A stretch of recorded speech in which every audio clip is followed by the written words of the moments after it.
after long time फेरि पनि म ब्याक भइसकेको छु किनभने साउदीमा छु जेल जस्तै छ खाडी जस्तै छ ती कहीँ घुम्ने ठाउँ छैन कहीँ जाने ठाउँ छैन आजले यसो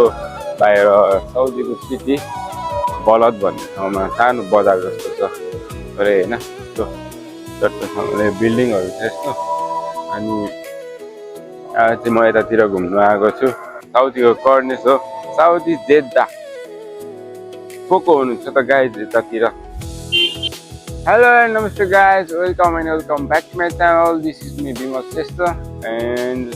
आई होप सबैजना सन्चै हुन्छ होला आज चाहिँ म आफ्टर लङ टाइम फेरि पनि युट्युबमा सानो क्लिप भ्लग हाल्दैछु सो गाइज सबैजनाले गएर हेरिदिनु होला and like comment share subscribe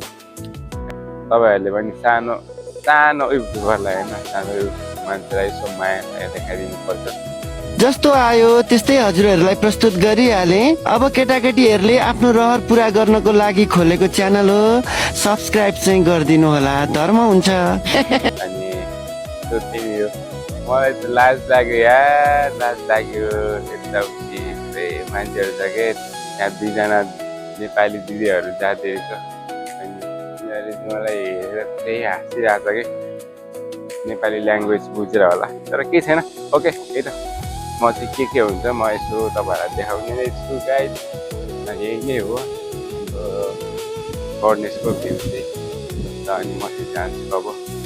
त्यो जानु काम छ यहाँबाट छिर्छु दामी बबाल छ है यहाँ चाहिँ अनि त्यस पछाडि म बिल्डिङभित्र त छिरेँ तर मैले त्यहाँ भिडियो बनाउनु चाहिँ मलाई लाज लाग्यो त्यही भएर मैले त्यहाँ चाहिँ भिडियो बनाइनँ अनि बाहिर आएर सो बाहिर एक्लै अनि यत्तिकै यसरी भिडियो बनाइरहेको थिएँ अन्त भिडियो पनि बनाइसकेँ त्यही एउटा भिडियो बनाएँ अनि फोटो खिचेको फोटो राम्रो आएर अनि अब चाहिँ नेपाली रेस्टुरेन्टतिर खाना जानु पऱ्यो भनेर म उतातिर लागेँ म त्यहाँ त पुगेँ तर त्यहाँनिर एटिएम नचल्दो रहेछ अनि मसँग क्यास पनि थिएन अनि म चाहिँ रुमतिर फर्केँ अनि रुममा आएर के बोकेँ सुतेँ सो आजको भिडियो चाहिँ यति नै मलाई क्यामेरामा आउनु पनि मन लागेन सो बाई बाई गाइज